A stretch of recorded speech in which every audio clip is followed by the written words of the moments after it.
Hello there, and welcome to the Time Film Podcast, where we talk the latest in blockbuster film and TV. This week, we're talking about The Fabelmans. My name is Tom, and as always, I'm joined with my co-host John. How are you this week?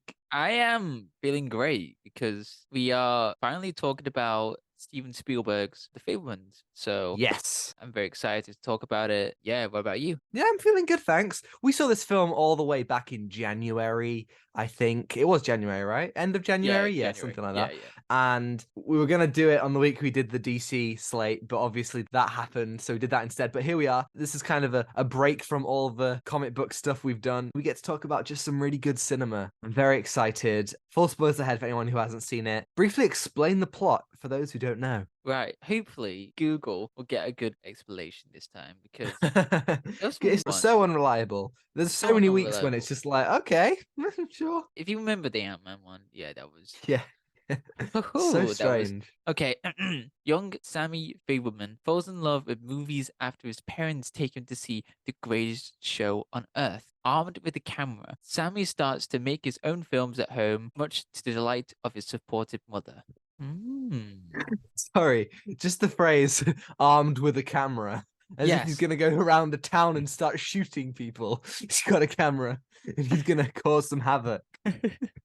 that is the Google plot right there. Thanks, Google. Thanks, Google. So yeah, Yeah. Fablemans. This is Spielberg's first film since West Side Story. So it came out in 2023 in the UK, but I know that it came out in 2022 in America. Big awards film, got a lot of Yes. nominations, a lot of wins, that kind of stuff. What'd you bloody think? This is a very strong film from Spielberg. It's got a lot of heart. It's got a lot of love to the side of filmmaking. What inspires you to be a filmmaker and the films that you want to create. And The Fablemans explore that very well with Sammy. And it's very interesting how Spielberg incorporates his own life into this film. And it's very, very wholesome, but yet a little bit sad. It's a very Hmm. strong film. Yeah, well, we saw it together, and before the film started, we got a little message from Steve, and he was like, Oh, "Hello, everybody, it's me, Steven Spielberg. This is a very personal film for me." So, even before it started, you could feel that this means a lot to him, right? And yeah. that, in turn, it meant a lot to me to see that he really is presenting this in such a passionate way. Every scene of this, you can tell, that he has love for the story that he's telling and love for the people that he is presenting, the inserts of the real people, his real family, his real friends. And it really does come alive in its characters in the way that they are portrayed, both visually and through the acting. I agree, and that message at the beginning was just so wholesome, and that hits a lot. It's a great way to celebrate films as well because we're seeing different perspectives, we're seeing different stories. This is the celebration of film, and this is funny enough because Babylon came out, and we got The Fablemans, and you can see this pattern of celebrating film. Yeah, even with Empire of Light, it feels like during lockdown, a lot of creators looked inward, looked at their own lives, and looked at cinema and what cinema meant. And I would assume that films like The Fablemans and films like Babylon were being written when we didn't really know whether cinemas could survive. And cinemas still, they're not quite on the edge that they used to be. They have films like Top Gun and Avatar and Spider-Man that have managed to prove that people will still go back to the cinemas, but the cinema isn't nearly the booming industry that it once was. And you can see that there's such a love for the craft in this. I think the sound design in this movie specifically, Oh yeah, there's a way that it captures you. The whirring of the tapes in the camera and when Sammy will be editing or shooting. And that just, it really whisked me away. I mean, I don't know. I've never shot anything on film because it's so much easier and more convenient to shoot on digital in this day and age. But there was just something so nice about that. And you could see that there was a nostalgia that Spielberg is putting out for the old ways of doing things. Very similar to what we were talking about when we did Babylon, which is a video that you guys can listen to now. But like, there's a lot of similarities to how they look back with a fondness on that kind of era, even though this is on such a small scale. I mean, Babylon is on a big, big scale, but this is on a small, intimate, personal scale. yeah. Especially what you said about the sound design, because I think Spielberg wanted to incorporate the nostalgia of the film sound, like the whirring sound. I think that's like kind of synthetic to what we're seeing. That nostalgia of filmmaking. It kind of reminded me of shooting on iPhone. We still do shoot an iPhone, but we shoot on, camcorder and like make short little sketches or something like that. And I think that's like the beauty of film. I really like that because, as you said, we never shot a film. I remember we were walking back and then we were like, we should have shot a film. Ugh. But no, We were yeah. like, we gotta go to the camera shop. Yeah, Yeah, it lit a flame of childlike wonder. I mean, we all know that Spielberg is really great at doing that. I think E.T. is the best example of that kind of pure Spielberg magic that he yeah, injects into his films. And, Walking Out the Fabelmans was a very similar thing. I was feeling this kind of nostalgia for, as you say, we still make short films together, like, me and you, John, but we used to make loads on like my camcorder and stuff like that. Various circumstances we don't do as often anymore. And it really made me think about like how much fun that is. And yeah. I love the idea that somebody's going to watch this film and be really inspired by that level. But Yeah. what's so great about it is that it's not just about that. There's so much more beneath that about family and about doing what you love. And that's what you just gotta love about Spielberg is that he goes the extra mile and will make these stories so much more layered. The entire idea of filming he uses as a metaphor of seeing the unseen and different ways at looking at life and how he uses it to look at his family. And I thought that was so, again, just a brilliant added layer that really made it so much better than it already was. Yeah, and the film has so many layers with family, and then how does family? Well, it just reminds me of Fast and Furious. Sorry, I just like family. I Family. feel like Fast and Furious has ruined the word family for you. Yeah. Every time on this podcast that you say family, you always just have to go. I mean, I introduced you to Fast and Furious, You did. You did. I so was a big snob beforehand. I was skeptical. I had my arms Fast and crossed. Furious. No, Ew, no, this is not what cinema's about. And then, I got to the seventh film and I was crying, and like, there we seven go. films later, family. Still excited for Fast 10. Anyway, so with Oh, family, God, yeah. oh That's yeah, the soon as trailer. well. Yeah, anyway, so enough about Fast and Furious. I No, love John, there's never how enough of Fast and Furious. People clicked on this video not for the Fablemans, but for Fast and Furious. We need to make sure everything just slowly becomes Fast and Furious. I'm so oh sorry. my Please. god, Paul Dano's Vin Diesel. Oh my god. What? That would be great, actually. That would be a different Don't film. say that would be amazing if he was in That would Fast and be amazing, Furious. actually. Talking to Sam like Sam. It's interesting that you say that because one of the, I mean, like the acting in this movie is on just another level. It's incredible. And Oh, there's the one acting. scene where Sammy is arguing with his dad, and Paul Dano's performance in this is very reserved, it's very inward, and there's a lot going on inside, but he's very soft spoken, and all the conflict is very reserved. You see, especially at the end, there's this brilliant shot where he sees his wife, Michelle Williams, having a great time with her new partner, Seth Rogan. And there's a shot that Spielberg frames of Paul Dano in the corner of a room, a blank wall with Paul Dano kind of in the bottom, and he just looks so broken. And it really is fantastic. And the scene in question that I'm thinking about is where Sammy is really, again, Gabriel LaBelle, amazing performance as well. All the actors are on top Oh of their yeah. game, but he's saying like, this is your fault that we're here. This is your fault why everybody feels terrible. And Paul Dano just raised his voice for the first time in the film and you really feel it. He's like, if you have something to say to me, you say it, Sammy. I've come here to work 10 times harder than everybody else. It's that feeling of when a parent shouts at you and, you're not used to it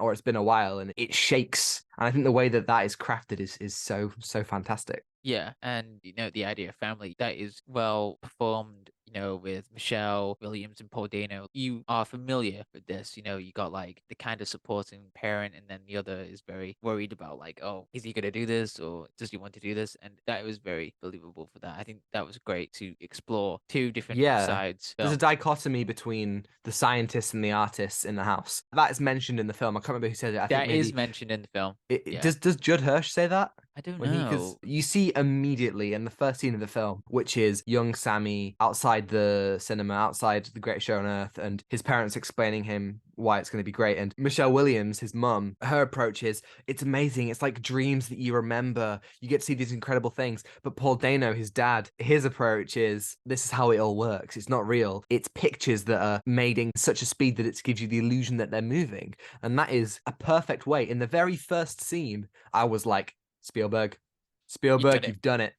You did I it. know exactly what this film is about just from that first scene. It's about cinema and it's about family that is split. That is done so well. I think when the Yeah. film focuses on family and how cinema interjects into that is perfect. Yeah, that is a great way to, segue into what the Fablemans is actually about, like film is seen differently, with the two family. Film is like something that can be enjoyed, but then film is used for art. So that is explored throughout the film. When Sammy is making the films, Michelle sees the art, and then Paul sees this as a hobby, not as something important, like something that is fun. You do really see that throughout the film, and I thought that was incorporated very well. And yeah, the beginning, yeah, I agree. That was a great opening to show that. Yeah. Yeah, and the whole time, like, the family dynamic is funny as well. You get this Oh sense yeah. of love that all these people share, whether it be the montage of young Sammy making films with, like his two sisters, or like with his parents. Like, there's one where like they're doing like a train heist and his dad's wafting sand and dust, and you see him hanging out with his friends, and there's a really good humor to that. But there is a depth to the humor. There are ways in which it shows the small things. Like Seth Rogen is a very funny character throughout. Uncle Bobby, I think is his name. Or is it Billy? Billy? I think it's I don't Billy. know. Anyway, Anyway, Seth Rogen's character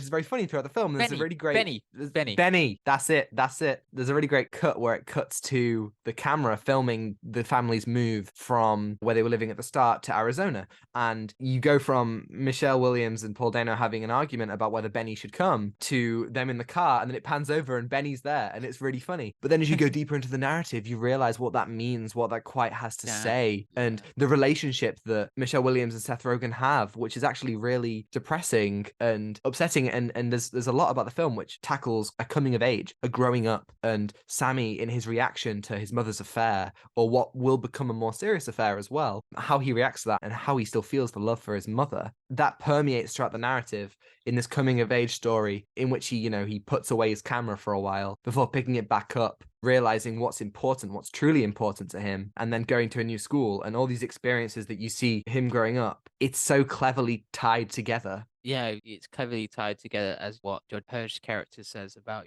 like art. It tears you apart. It's like, did you say like lions or something? Yeah, he was like, putting your head in a lion's mouth takes balls, but getting the lion not to eat you, that's art. And art is that sacrifice, that difficulty that you have to struggle with. Yeah, and I think that is repeated throughout the film with Sammy trying to figure out the art. What does he want to do, with the camera? Is being torn apart by the family. The affair, trying to find love, and then in high school as well, he's torn by reality and he wants to make films, but he's being torn by it. So he wants Mm. to do something about it. And then we'll get to the ending. The ending kind of sums everything up, and I think that's Mm. great. Yeah, I think the shift from Arizona to LA after you get this entire kind of breakdown of what you as an audience and also what Sammy knows as his reality. There's an amazing scene where he's cutting a film together for his mum of this family camping trip, and you can see him realizing through looking at all this footage that she's having an affair with Benny, and he sees them together again and again. It's a scene that lasts for quite a while, but it's so good because it goes deeper and deeper and closer, and it's not about the information, it's more about the reaction and the way that Sammy's reacting to this through the films and through the camera. And in a lot of ways, that's what breaks down his love for films. You can see that moments like his final shot in his army film that he does, you see that those moments really mean a lot to him, and they make him come alive and make him feel things, but at the same time, there's a pain to what he's capturing on camera. And if you think about that as Steven Spielberg, that's incredibly interesting. You think about making the Indiana Jones films. When he came to making Kingdom of the Crystal Skull, he Mm. basically said, I can't do Nazis anymore, because he made Schindler's List and it really affected him. A lot of the film is about the Fabelmans and how they deal with anti-Semitism, which we'll get to. But Spielberg, he saw through making Schindler's List a really dark reality. And the film is very upfront about the fact that sometimes that's what happens when you're making movies and when you're looking at things through the camera. You see things that aren't always seen, or you can have the ability to explore things of the past that are really dark. And I thought that was really interesting, captured in that way, because yeah, sometimes you do look back on pictures and you see a different perspective, or in videos, and it is kind of unsettling. And part of growing up is moving beyond that and being able to be better. Yeah, that is shown not in the sense of dark, but like showing the unseen. It's when the bully, Logan, he watches the film that Sammy makes nearly at the end of the film, at the beach, and he sees himself as this god, like a superhero. And he's like, why did you make me like this? I hurt you. why did you make the look like I'm a superhero or something? And he said, well, that's why I wanted to show on camera. That's what he saw, and that's That's what, what he saw. that's what he reflected. And that's a really Yeah. great scene because the film definitely takes a different turn when they go to LA with the high school stuff, with the anti-Semitism and with love that Yeah. Sammy finds. And that all kind of comes to a head in that prom scene where he shows the movie that he's made, and things at home really have gotten to a bad point and he's scared. And so like he asks his girlfriend to marry him and go with him to Hollywood, and she's like, no. So they break up, and then, like, at his lowest point, Logan, as you say, is so confused. But then Chad, who is another bully, he's at the one who is actually like a Oh, scumbag and like a like low life. full on Yeah, anti-Semitic. he's the one who's giving like all like the main anti-Semitic stuff. But the truth to Chad, unlike Logan, the truth to Chad is that Logan can be somebody great. He can fly, whereas Chad is a bit of a loser, and that's what Sammy shows. And Chad gets angry at him, but then Logan sticks up for Sammy, and that's amazing. You can see that the true self of people are presented in these moments. And I thought that was so good. There are so many layers to that character who has been a villainous kind of presence. Yeah. You can see that when it comes to growing up, part of it is learning to not have that chip on your shoulder, not be like, oh yeah, I'm going to make my bully seem like an asshole and a loser. No, he shows what he sees and he makes it so everybody can enjoy it. And there's a really funny moment as well where he's like, nobody can know about this. And Sammy's like, yeah, of course. Well, unless I make a movie about it, which is never going to happen. And that's great because you're watching it, and so much of the film is entrenched in the audience's knowledge that this is Steven Spielberg's life, and I think that's just brilliant. Oh yeah, that's like a whole meta break there. And yeah, I thought that was really good character development right there, because usually with the bully type high school thing, it's a very bizarre way. If you know what I mean. Like there's some really weird character development for like It's high not school easy to art. get right. Yeah, it's not easy to get like, dude, what are you doing, nerd? Redeeming the bully is incredibly difficult. Even depictions of bullies are incredibly difficult because of Yes. how everybody, in some sense, has experienced that. And nobody wants to redeem their bully, but sometimes it No. has to be done. I think about The Amazing Spider-Man, for example, Flash Thompson. Throughout that movie, you get only a few scenes with him, but you understand this arc that he's going through of kind of growing up and him and Peter becoming friends, which is really nice. And you get that as well in The Fabelmans. And I think that's painful because you don't want to redeem the bully, but when it's done, it's a signal of, again, growing up and that kind of thing. Yeah, it's about realizing who that person is and what he's going through, and you don't want to make that bully go through something again. So yeah, I think that's great. Realizing, why did you make me look like this person? It's a metaphor. It's a Holy metaphor. shit.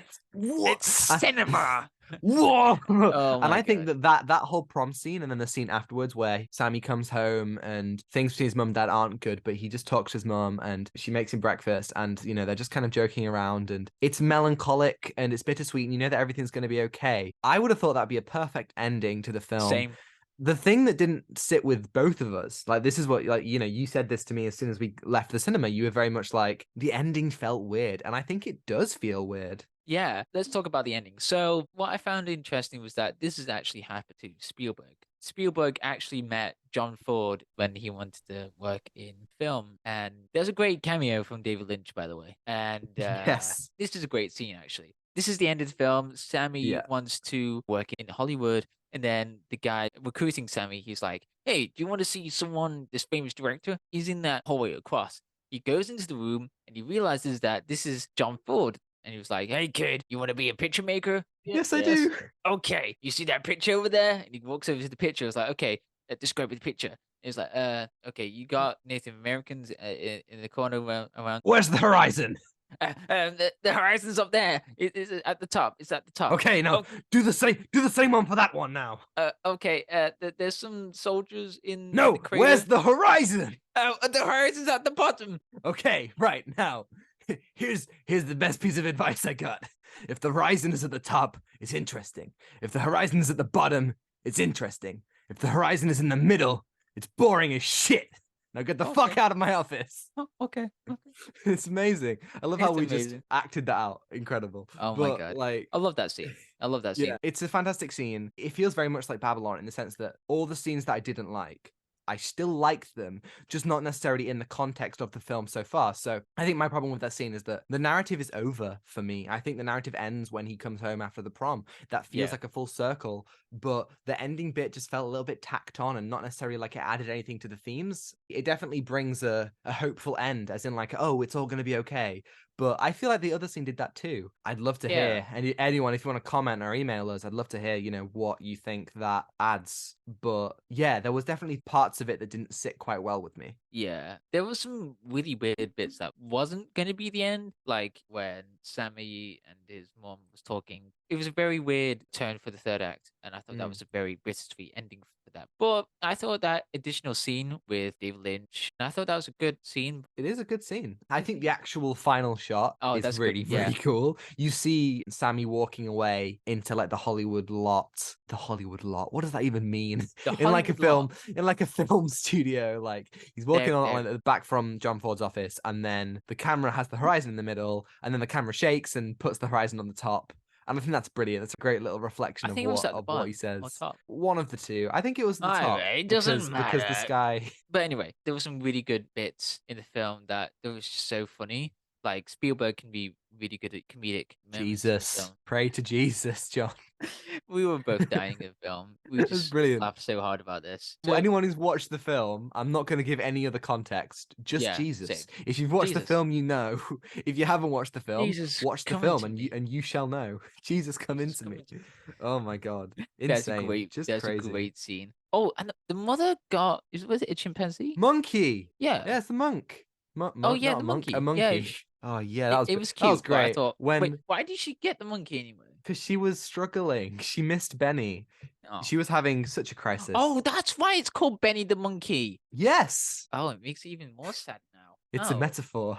Oh my god! It's all a metaphor. Seth Rogen is Donkey Kong! How can we not see Oh this? my god, he is! Oh, that's Wait, incredible. Did Spielberg He knew. He he knew. knew! Wait, you know how Martin Scorsese is in Shark Tale? Yeah. Steven Spielberg is going to be in Mario. I'm manifesting it right now. He's going to be in it. Who hasn't been Wait, cast? What's Donkey Kong's dad called? Oh, I know Cranky who you Kong. mean. Is it Cranky Cranky Kong? Kong.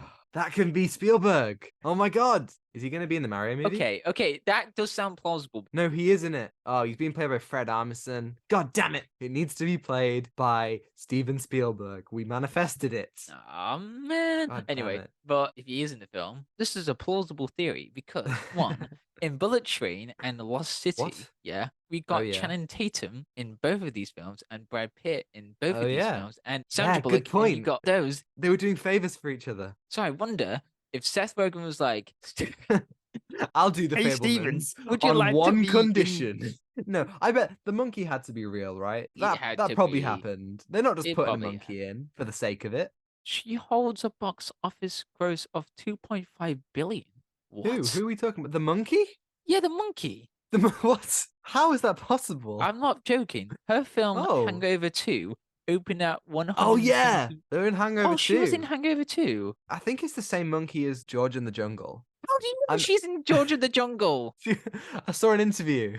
I'm ending this. John, I'm ending this right now. Before it No, goes too how do you far. know this? What Tom, are you how do you know what, this? What Have are you you working giving? inside Hollywood? Have you... I have an inside man, or should I say inside monkey? Oh What my god! what are you giving the Fabelmans out of 10? Oh, we ending it. We're ending it here. Unless you have more to An say, of infinity. course. Whoa. Do you have anything else left to say? Are you an inside man? No, I'm not telling you from inside. That defeats the point. You're gonna have to question it forever. Um. Maybe I am, maybe I'm not. Anyway, I'm giving the film Anyway. 8 out of 10. Oh, good. I'm gonna go 9 out of 10. Also, final note. John Williams' score, amazing. What a Oh, guy. What a brilliant. guy. Oh, nostalgic. Yeah. I've got good news, John. We've got less than a minute on this Zoom call, so I'm gonna Oh, whiz through great. these. Thank you everybody Great. for listening. If you're listening on YouTube and you enjoyed it, you can give us a thumbs up and subscribe if you want to see more. And if you're on Spotify, you can follow us and give us a 5-star review if you think we're worthy. Send us an email, tell us your thoughts on the Fabelmans, on Spielberg, and anything that we've talked about today, and we'll answer it right here on the podcast if you email us at oustimefilmpod@gmail.com, and you can follow us on Twitter and Instagram. And next week we're going to be doing the Bad Batch season 2. Woo! Thank you for listening. I hope you enjoyed us talking about the Fabelmans. Take what you're given. Get in the back. Goodbye. Goodbye. We did it. Yes. Woo! Woo! That started off really great, and then it just we lost it. We lost our shit, man. We just lost our mind.